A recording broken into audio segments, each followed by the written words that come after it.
Bienvenida o bienvenido a esta exploración. Hoy nos metemos de lleno en un evento astronómico alucinante, la colisión del cometa Shoemaker-Levy 9 con Júpiter. Fue en 1994. Vamos a usar información de fuentes enciclopédicas, como Wikipedia, para desgranar este choque cósmico. Fue, la primera vez que vimos algo así en directo. Exacto. La idea es entender qué pasó, cómo lo vimos y sobre todo qué sacamos en claro. Desde que encontraron el cometa hasta las marcas que dejó en Júpiter. Pues empezamos por el principio, marzo de 1993. Caroline Eugene Shoemaker y David Levy estaban con el telescopio de Palomar. ¿Y ven algo? Raro. Ajá. No un cometa normal, sino como un rosario de puntos brillantes. Una línea. Y muy pegado a Júpiter en el cielo. Curioso, ¿no? Muy curioso, ¿sí? Y enseguida los cálculos confirmaron lo raro. No daba vueltas al Sol, orbitaba Júpiter. ¡Ostras! ¿Un cometa orbitando un planeta? Nunca se había visto. Tenía una órbita, digamos, muy elíptica, de unos 2 años. Y todo apunta a que Júpiter lo había atrapado con su gravedad hacía, igual 20 o 30 años. Y aquí viene lo más fuerte, creo yo. Descubrieron que un año antes de encontrarlo, en julio del 92, el cometa había pasado rozando Júpiter. Sí, rozando es poco. Pasó por dentro de su límite de Roche, a unos 40.000 kilómetros sobre las nubes, nada más. El límite de Roche. Aval, ¿qué es exactamente eso? Suena importante. Lo es.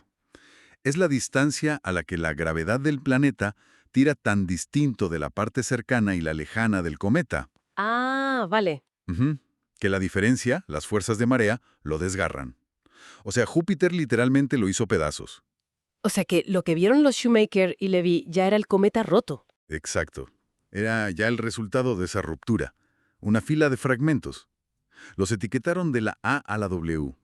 Algunos eran trozos considerables, hasta 2 kilómetros de diámetro. Y la bomba fue la predicción que vino después. Eso fue tremendo. Los cálculos no dejaban lugar a dudas. Esos fragmentos iban directos a chocar contra Júpiter.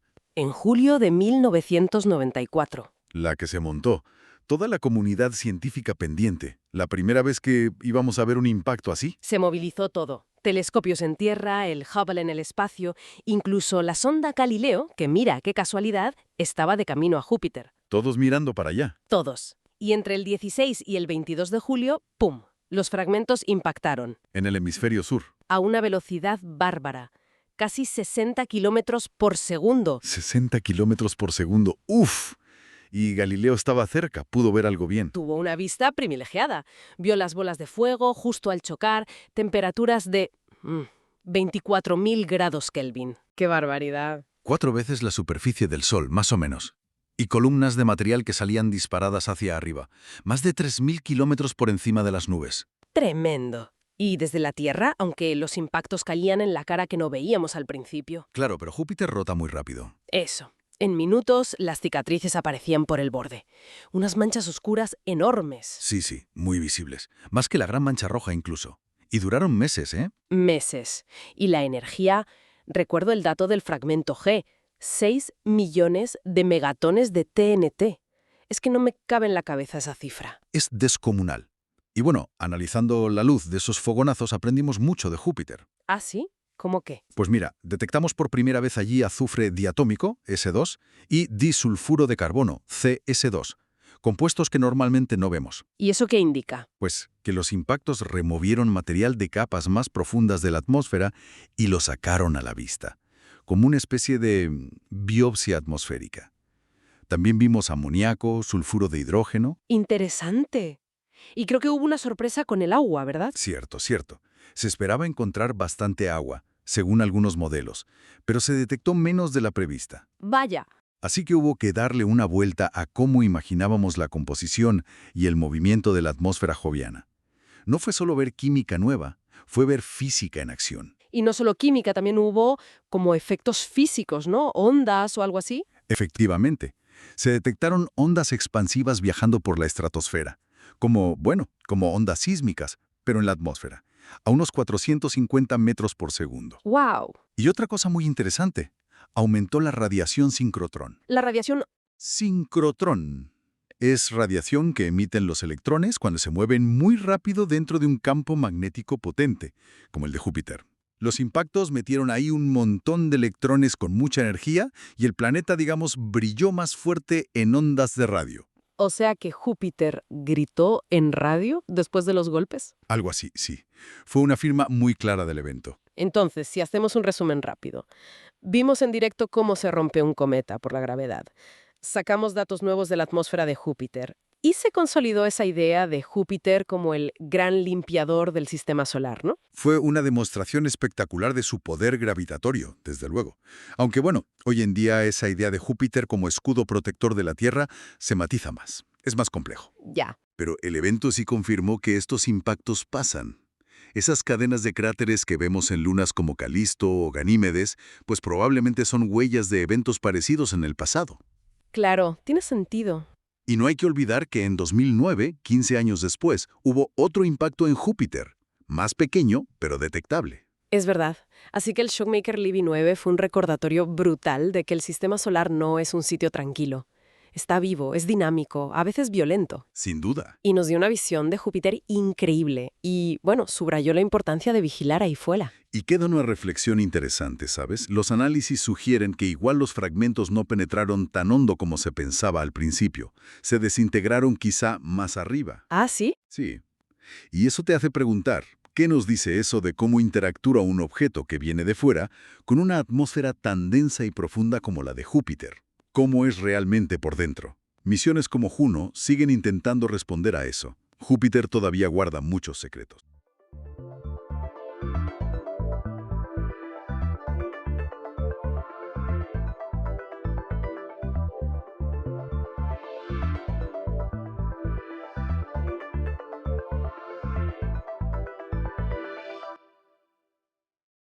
Bienvenida, bienvenido a esta exploración en profundidad. Hoy abordamos un tema central, vamos, crucial, en la historia del Islam. Sí, la sucesión del profeta Mahoma. Exacto. Una cuestión que, bueno, que encendió las divisiones más duraderas, ¿no?, en la comunidad musulmana justo después de su muerte, en el 632. Así es. Nuestras fuentes para esto son fragmentos de un análisis histórico bastante detallado. Examina esos eventos clave y las distintas miradas sobre quién debía liderar. Diferentes perspectivas sobre un mismo momento histórico. Eso es. Y la misión aquí es intentar entender las raíces de esa gran fractura, la principal, entre suníes y chiíes. Vamos a explorar los argumentos, los momentos clave, de forma clara e imparcial. O eso intentaremos. Es fundamental abordarlo así. Ok, pues vamos a desgranar esto. El problema, como decíamos, estalló casi de inmediato. ¿Quién sucede a Mahoma? Y de ahí, pues, nacieron las grandes ramas, suní, chií, y también la ibadí, que a veces se olvida. Exactamente. La visión que con el tiempo se hizo mayoritaria, la suní, lo que defiende es que Mahoma no nombró un sucesor de forma explícita. No dejó dicho, tiene que ser esta persona. Ajá. Para ellos, la comunidad, o bueno, una parte representativa de ella, tomó la decisión correcta, eligiendo a Abu Bakr. Esto ocurrió en una reunión muy importante, la Saqifa. La Saqifa, sí. Por eso, reconocen a los 4 primeros califas, Abu Bakr, Umar, Uthman y Ali, como los Rashidun, o sea, los rectamente guiados. El ideal para ellos es que el liderazgo se base en la elección o el consenso de la comunidad. Originalmente dentro de la tribu de Mahoma, los Quraysh. Claro, pero luego está la perspectiva chií, sobre todo la duodecimana, que es, bueno, radicalmente distinta. Totalmente. Ellos sostienen que Mahoma sí designó a alguien, concretamente a su primo y yerno, Ali ibn Abi Talib. Ajá. Y señalan eventos como el de Ghadir Hum como la prueba, digamos, irrefutable. Sí, para ellos es una prueba clave. Desde su punto de vista, entonces, la elección de Abu Bakr y el liderazgo de los califas que vinieron después, excepto Ali, claro, Excepto Ali, sí. pues fueron ilegítimos. La autoridad divina, lo que llaman el imamato, reside solo en Ali y en 11 de sus descendientes directos, los imanes. Y aquí es, como decías, donde la cosa se pone interesante, porque los mismos hechos históricos son la base para interpretaciones totalmente opuestas. A ver, por ejemplo, la Saqifa. Pues mira, la Saqifa fue una reunión un poco improvisada, de líderes musulmanes de Medina, los Ansar, justo al enterarse de la muerte de Mahoma. Murió Mahoma y se reunieron. Eso. Entonces llegaron Abu Bakr y Umar, que eran de la Meca, de los Quraysh. Hubo un debate tenso sobre si el líder debía ser de Medina o de la tribu de Mahoma. Y al final, bueno, Abu Bakr fue elegido. Vale, pero si esa elección fue comunitaria y legítima, según la visión suní, ¿cómo se explica que el propio Umar, que fue una figura clave ahí, Sí, sí, fundamental. describiera más tarde ese evento como una falta? O sea, como algo precipitado, mal hecho. ¿No debilita eso un poco el argumento del consenso? Es una excelente observación, la verdad, y refleja la complejidad desde el minuto uno. Los suníes podrían argumentar que, bueno, a pesar de las prisas o las imperfecciones que describió Umar, el resultado final fue aceptado por la mayoría y, digamos, sentó un precedente. Entiendo. Pero sin duda, esa descripción de Umar alimenta el debate sobre la legitimidad total del proceso, sobre todo porque figuras muy importantes, como la familia directa de Mahoma, no estaban allí. Claro, eso es importante. Y frente a este argumento de la Saqifa, los chiíes ponen sobre la mesa Ghadir Hum. ¿Qué pasó exactamente allí? Pues poco antes de morir, Mahoma estaba volviendo de la peregrinación de despedida. En un lugar llamado Ghadir Hum, paró y dio un sermón ante una gran multitud. Y ahí dijo la frase clave sobre Alí: de quien yo soy Maula, Alí es su Maula. Vale. Y Casi nadie discute que el evento ocurrió. La historicidad es bastante aceptada. Pero el debate feroz es sobre qué significa Maula en ese contexto. la interpretación de la palabra. Exacto. Para los chiíes es inequívoco. Significa líder, maestro, protector con autoridad. O sea, una designación clara de Alí como sucesor. ¿Y la interpretación suní cuál es? Pues tienden a traducirlo como amigo, protegido, aliado cercano. A menudo lo conectan con una defensa pública que Mahoma hizo de Alí justo antes, porque había recibido críticas durante una expedición militar en Yemen. Vaya. Es fascinante, ¿eh?, cómo un único evento, que básicamente todos aceptan que ocurrió, puede fracturar una fe entera dependiendo del peso que le des a una palabra, quizá reflejando tensiones que ya existían sobre el liderazgo, el linaje. Absolutamente. Hay otro momento que también se cita mucho. Cuando Mahoma, ya enfermo, pidió a Abu Bakr que dirigiera la oración comunitaria. Cierto. Los suníes ven eso como una señal clara de preferencia por Abu Bakr para la sucesión. Sí, es un argumento suní importante. Pero aquí también hay debate, claro. Algunos cuestionan la autenticidad de todos los relatos, señalan contradicciones. Ajá. Otros apuntan que varios relatos vienen de Aisha, la hija de Abu Bakr, que era conocida por su tensa relación con Ali. Ya. Y además, Mahoma delegaba autoridad a menudo para distintas tareas. ¿Sabes? No tenía por qué implicar una designación política sucesoria. No hay que olvidar tampoco que el Corán, aunque no nombra un sucesor, sí que da una posición especial a la familia del profeta, la al-Bayt. La gente de la casa. Exacto. Y eso es algo que los chiíes enfatizan mucho, citando versículos específicos que, según ellos, señalan el derecho divino de Alí y su descendencia. Y luego está ese episodio casi al final, el del hadith de la pluma y el papel, que Mahoma pide escribir algo para evitar que la comunidad se desvíe. Y según las fuentes, Umar interviene. Dice que el profeta está delirando por la fiebre, o que con el Corán ya es suficiente. El libro de Dios nos basta. Vaya momento. Sí, se genera una discusión ahí mismo, junto al lecho de Mahoma. Él se entristece y pide que le dejen solo. Y no llegó a escribir nada. Para los chiíes, esto fue una calamidad, la oportunidad perdida de formalizar el nombramiento de Alí. Claro. Algunos suníes minimizan el hecho o sugieren que lo que Umar impidió fue que nombrara a Abu Bakr. Hay incluso una tradición donde se dice que Umar admitió después haber bloqueado la posible designación de Alí por miedo a la reacción de otras tribus árabes. Lo que es innegable es la tensión, se palpaba. Tensiones que desde luego no hicieron más que crecer. Estas diferencias iniciales, estas interpretaciones, desembocaron en la primera fitna, la primera gran guerra civil dentro del Islam. Una época muy convulsa. El asesinato de Alí, la breve sucesión y luego la renuncia de su hijo Hassan, y todo culminó en la tragedia de Karbala en el 680, con la muerte del otro hijo de Alí, Hussein, un evento absolutamente fundacional para la identidad chií. Sin duda. Karbala marca un antes y un después. Y todo esto consolidó la división, claro, y abrió paso a dinastías como los omeyas, donde la sucesión ya sí fue claramente hereditaria, no basada en elección o designación divina. Se cambió el modelo, sí. Entonces, resumiendo un poco todo esto, la cuestión de la sucesión de Mahoma es, Bueno, un laberinto de interpretaciones encontradas sobre eventos, palabras, textos sagrados. ¿Qué significa todo esto hoy? Pues significa que no estamos hablando simplemente de desacuerdos históricos de hace 14 siglos. Son mucho más que eso. Estas interpretaciones distintas han moldeado y siguen definiendo aspectos fundamentales de la fe, de la autoridad religiosa, del liderazgo político, para cientos de millones de musulmanes hoy en día. Suníes, chiíes y badíes. O sea, son las raíces vivas de identidades religiosas actuales. Exactamente. No es solo historia antigua. Y para quien nos escucha, quizás una reflexión final. Sabiendo que mucha de esta historia se transmitió oralmente al principio y que se puso por escrito más tarde, a veces por partes interesadas, con sus propios sesgos, ¿cómo podemos acercarnos hoy al estudio de estos orígenes? ¿Cómo hacerlo de forma que fomente el entendimiento mutuo, en vez de simplemente reforzar las divisiones que hemos heredado? Es la gran pregunta, ¿verdad? Ahí queda eso.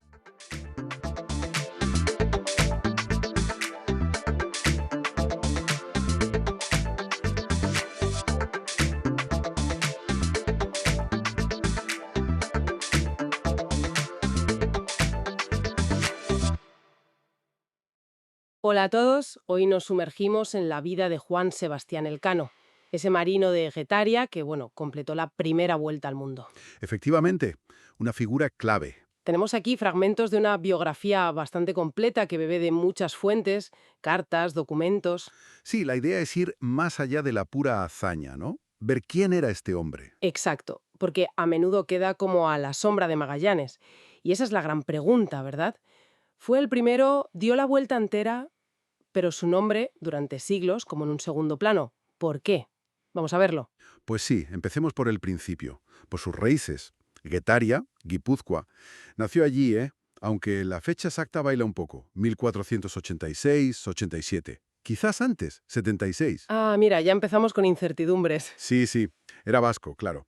Su lengua materna el euskera, pero dominaba el castellano perfectamente. Y ojo, leía latín. Eso consta en su testamento. ¿Y la familia? ¿Eran nobles? Pues parece que no, claramente. La familia, Elcano por parte de padre, Puerto por la madre, tenía posibles. Estaban ligados al mar. Transportistas, quizá. Pero él mismo pidió un escudo de armas más tarde, lo que sugiere que la nobleza no era de cuna, digamos. Vale. Y antes de embarcarse en la gran aventura, ya tuvo sus líos, ¿no? Algo con un barco. Sí, sí. Tuvo problemas legales. Serios. Tenía un barco propio, uno grande, de 200 toneladas, y resulta que lo vendió a extranjeros, a saboyanos. Uy, ¿eso era ilegal? Claro, pero parece que lo hizo porque la corona le debía dinero por servicios prestados y no le pagaba. Así que, bueno, ese lío y las deudas, pues igual fueron el empujoncito que necesitaba para buscarse la vida en algo arriesgado. Y la encontró en Sevilla. Con Magallanes. Exacto. Se unió a la expedición en 1519. Iba como maestre en la nao Concepción, un puesto importante, de oficial. Y no iba solo, ¿eh? Había otros 33 vascos en la flota. Pero la relación con Magallanes no fue un camino de rosas. Para nada. Elcano participó en el motín de San Julián, allí en la Patagonia. Un momento muy tenso. Le perdonaron la vida, ¿no? Pero castigado. Sí, trabajos forzados. Pero fíjate cómo cambia la suerte. Matan a Magallanes en Mactán, en Filipinas, en abril del 21. Caen otros líderes. ¿Y la tripulación que queda? ¿A quién elige? Pues a Elcano. Lo nombran capitán de la Victoria. Y ahí toma él la decisión. La decisión clave, sí. Llegan a las Molucas, a Tidore. Cargan la nave hasta los topes de clavo, el tesoro que buscaban. Pero la otra nao, la Trinidad, tiene una avería grave. No puede volver por donde vinieron, por América. Y Elcano dice, nosotros, por el oeste. Hacia lo desconocido, básicamente. Hacia la ruta portuguesa, sí. Sabía que era jugársela, pero también que estaban haciendo historia.